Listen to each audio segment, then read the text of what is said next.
नौकरानी जो भी है, जल्दी से सारे घर में झाड़ू पोछा लगा और फिर कपड़े पड़े उन्हें धो दे। लेकिन सासू माँ, मेरे होते हुए आप ये सारे काम मेरी माँ को करने के लिए क्यों कह रही हैं? वो तो पहले ही बीमार है। सुभद्रा अपनी बहू के बाल पकड़कर उसे कहती है। अच्छा, अपनी माँ पर बड़ी दया आ रही है। एक तो अपने लटके झटके दिखाकर मेरे बेटे को फांस लिया, ऊपर से दहेज के नाम पर इस बुढ़िया को अपने साथ ले आई। चलो अब दोनों जल्दी जल्दी काम करो। मैं घर का सारा काम कर लूंगी बहन जी, बस आप मेरी बेटी को परेशान मत कीजिए। फिर बेचारी शांति और पूजा दोनों काम पर लग जाती हैं। ऐसे ही कई दिन बीत जाते हैं। नीरज के जाते ही सुभद्रा दोनों से दिन भर काम लेती और उन दोनों पर अत्याचार करती। शांति, अरे ओ शांति, अरे कहाँ मर गई बुढ़िया?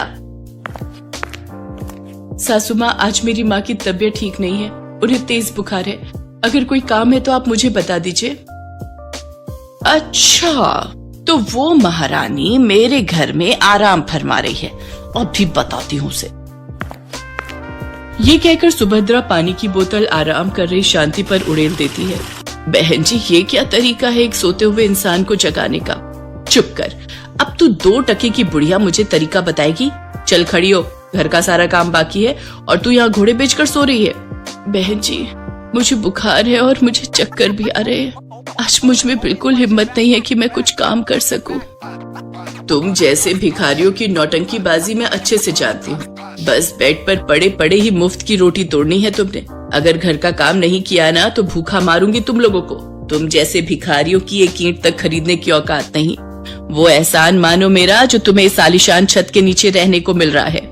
बेचारी गरीब माँ बेटी को अपनी ऐंठ दिखाते हुए सुभद्रा वहाँ से चली जाती है और अपने कमरे में जाकर आराम से बेड पर लेटे लेटे गोंद के लड्डू खा रही होती है।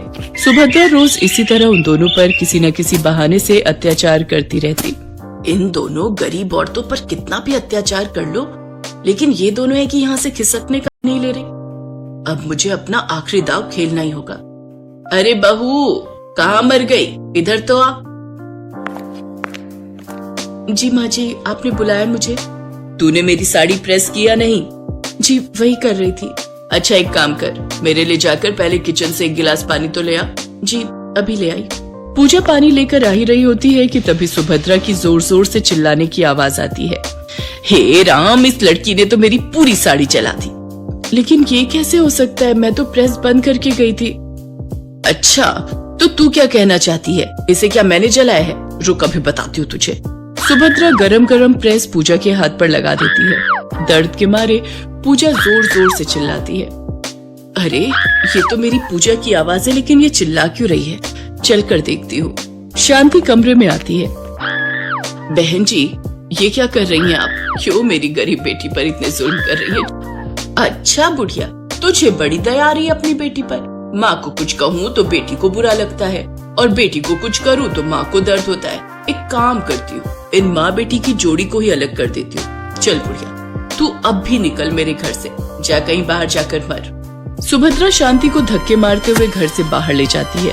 नीरज भी वहाँ पहुँच जाता है कि तभी बुखार से तप रही शांति चक्कर खाकर बेहोश हो जाती है।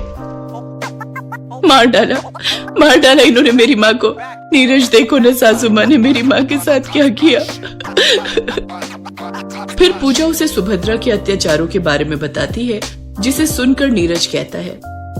वाह माँ वाह, रंग बदलने में तो आपने गिरगिट को भी पीछे छोड़ दिया। एक बीमार बूढ़ी औरत पर जुल्म ढाते हुए आपके हाथ नहीं कांपे। अब मेरा आपसे कोई रिश्ता नहीं। आपको तो बस ये शान और शोहरत प्यारी है ना, तो रहिए अब आप अपनी इसी दौलत के साथ। अब रहिए इस बड़े घर में अकेले। ये कहकर नीरज शांति को उठाकर डॉक्टर के पास ले जाता है, जहाँ डॉक्टर उसे दवाई देता है। फिर नीरज पूजा और शांति के साथ अपने एक अलग फ्लैट में रहने लगता है, तो वहीं सुभद्रा को अपना आगे का जीवन अकेले ही उस घर में काटना पड़ता है।